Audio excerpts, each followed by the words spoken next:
Hello, and welcome back to Spiritual Maintenance. This video is all about the root chakra, power center, whatever it is you want to call it.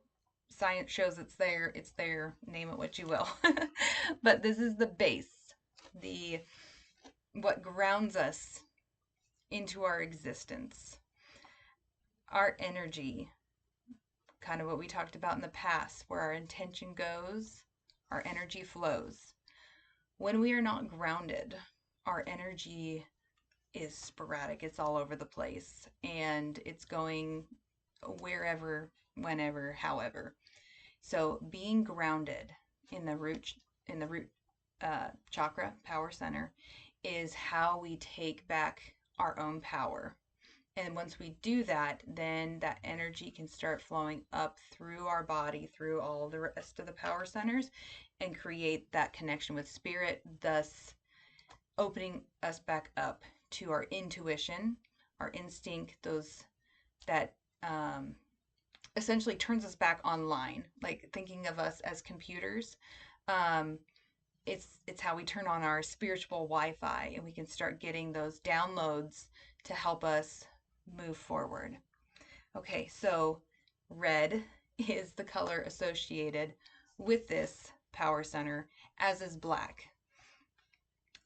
So wearing that all week, this week if you want, or however long you want, can help um, center your focus in this area. Um, Another reason why I start at the root as well is in my work with clients utilizing EMDR therapy. I've noticed there's a somatic thing that happens that as we're processing the trauma, it starts off with like I'm feeling it in my heart or I'm feeling it in my throat, and then all of a sudden it goes down. It'll be like their stomach, and then it will go to the heart, throat, and work its way up. And it always does that. It goes to the lowest point and then works its way back up. And so super traumatized people, survivors, it'll go all the way to their root chakra. I've had people that feel things, they're like, my feet feel numb, and I'm like, notice it. And that's why with you, we're going to start from the bottom up, because apparently that's what our body does naturally. So, and that's all what EMDR is about taking the body's natural responses and just helping it push it through. So if you feel that you need extra help in this area for like certain triggers, past memories, those kind of things that come up as we're working through this series, please reach out to a mental health professional or someone else that can hold space for you and help you process through that stuff. So make sure you have that ahead of time. So feel free to just pause this video and come back to it if you don't have that already established. And then once you do, then come back to this and we can work through it. Okay. Just wanted to make sure that someone out there heard that, because you never know. Okay, so speaking on the mental health side of things, that aspect in the root is our self-esteem, and that is the need for a positive self-image, or sense of self-worth, self-respect, and that is, goes hand in hand with, we can't expect people to treat us a certain way if we don't even think we're deserving of that. So, a lot of people with root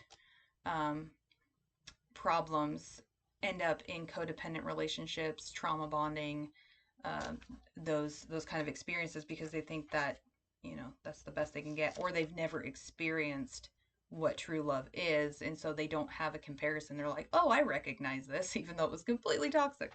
But the familiarity tells them, oh, this is an okay relationship. So once we recognize that we are worthy of love and affection, we can, move forward in a positive direction and feel comfortable taking our own power back. The other thing that it coincides with is Erickson's his theory on development, and that is with infancy, which is where we find our sense of hope. And the conflict with that is basic trust versus mistrust. So if those needs were never met as an infant, due to, whatever it is, a mom that just wasn't capable, due to her own experiences, a father, whatever it is that caused that trust not to happen in infancy, that can impact the root. And a way to notice if you're dealing with that is like if you tend to bite your nails, chew on ice, chew on those hoodie strings, anything doing with having to do with the mouth, that's an infancy response. So that's another telltale sign that you might want to focus on your root chakra and work through that sense of hope, because once you get that sense of hope, then you have that, like, this is what life's about, this is what I'm working towards, I am hoping for my future, I hope that I end up here. And again, putting that energy to where you hope. Okay. It deals with the feet, the legs, base of your spine, rectum, and your overall immunity, your immune system. Physical things that you might notice. And again, if you have these things, make sure you're seeing a physician, and dealing with that. What I do here is like healing work. So it helps. It's not a cure. It helps. So this is a good add-on to it, but make sure you're seeing those professionals that you need to, if you need to. So sciatica pain, again, remember, in the previous video, and if you haven't seen the previous one, it is my chakra rebalancing, and I talked about how there can be leaks in your aura. So that lower back pain is that leak in the root. Varicose veins, immune disorders, and then with the emotional piece, that is the sense of belonging, safety and security as a part of a group or even a family, and your ability to provide for yourself. Again, like I said, that codependency is seen a lot, with those who lack that basic trust, in even themselves. Like if they feel like they can't even provide for themselves, they end up in areas and situations where they feel that those around them know best for them, and no one knows better than you. And so we're going to work on listening to our inner voice. Okay. And then the negative cognition statements that go with this one is that I'm vulnerable, I'm going to die, I'm not safe, I can't trust, and I'm in danger. So if you feel when you're triggered, you kind of hear that self-talk going on, that's what this is. In my meditation for this week, we're going to target those, and we're going to replace it with a positive statement, so that when you feel those triggers coming up, you can take that deep breath, and we're going to say the positives of, like, I'm strong, I'm safe, I can trust myself, I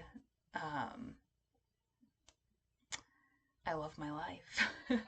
And you can visualize that life that is coming to you, because it really is, even because you thought of it, of like, ooh, this would be cool. Just that made it happen in the future, and how quickly it gets to you depends on how much energy you keep putting towards that. Okay. Let's see what else. So that our sense of survival, the earth, that was the other thing. Another thing I would love for you to do, is get a plant, because this element is all about the earth and grounding to the earth, because that is it's a magnet in itself, and the more grounded we are with it, the more it's helping to balance us just by default.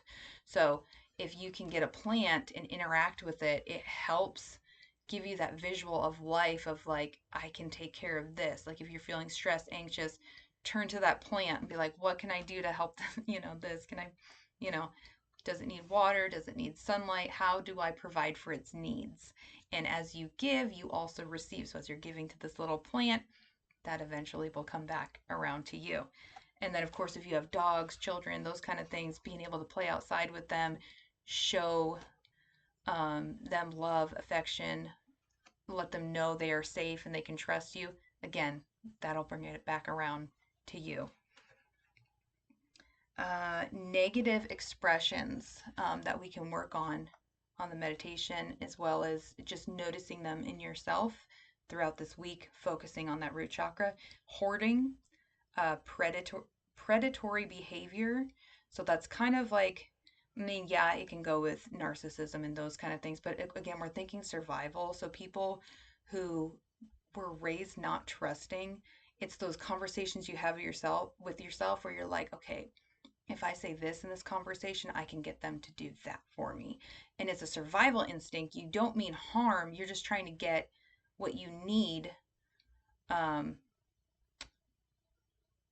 but it's toxic, because you're taking away that person's free will, and you may be dealing with someone like this, and just know that it's a root chakra problem that they need to they feel that there's no one in the world that they can trust, so they're doing these behaviors to get their basic needs. And if you find that you're one of those, just know, um, that that's a learned behavior from infancy, and that's why you weren't recognizing, and that's why you think it's normal, because you literally have lived your whole life, um, trying to figure out how to work around your caregivers to get what you needed. So recognizing I'm safe, I'm an adult, I can handle myself, and then moving forward from that. And again, if you are in a position where, if you have a disability or something like that, reaching out to somebody for help, please do that, because if you can't trust those around you, um, that's kind of in a stuck place. But there's many resources out there.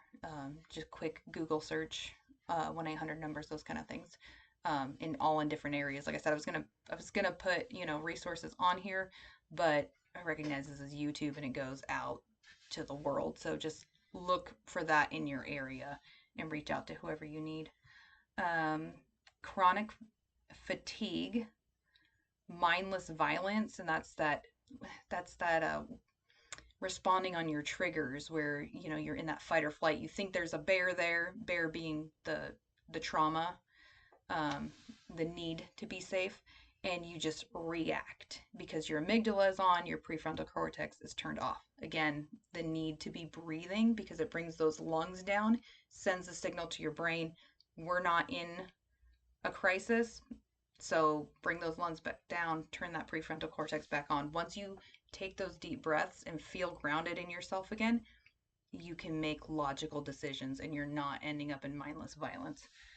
Um, Birth trauma, it says that's again, but the infancy piece, and abandonment issues. Again, when you cried as a baby, did they hear you? And again, we're not blaming, we're not shaming. Anything could have been going on. We don't know. All we do is we recognize that these things were a thing and they affected our root and our ability to connect with anybody, including the earth. So as we work on grounding, centering, we are taking back our power, we are bringing it back to us, and our meditation is going to focus on those roots, digging down deep into the earth, centering ourselves, and making a conscious effort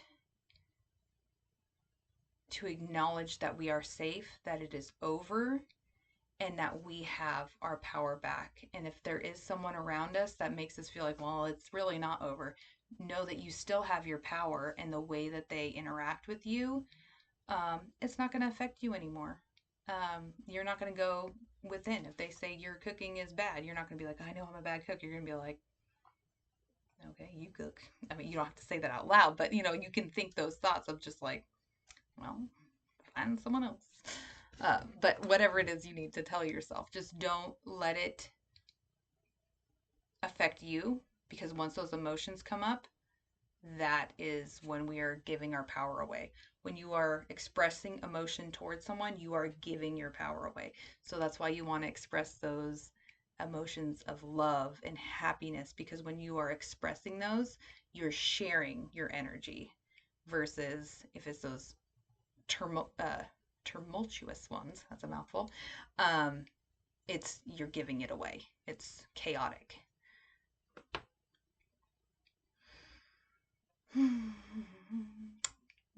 Waiting to see if there's anything else that might come up that is good to share. Other than I'm going to be doing a guided meditation specifically for the root and focusing, grounding, all those things. Yeah, I think that's it. So, yeah, just know that we are going to be working on finding hope and trust. And if we can't find someone in our surroundings that we can trust, we're going to learn to trust ourselves, um, because we are only responsible for us. We're only responsible for our emotions, our thoughts, our actions, and this present moment. We don't control the past. We don't control the future. So we're not even going to focus on those. The only thing we're going to focus on is what we want. And, when it comes, it comes. We're not going to pressure it, because then you start attracting the pressure of, I need it. We don't want to do that. And just know you're not responsible for other people's actions, other people's emotions, and other people's thoughts. They are free to do what they want. That's their free will, but it will not affect you. Okay? Well, I think that is it for now, and I will see you in the next one or this Friday. All right.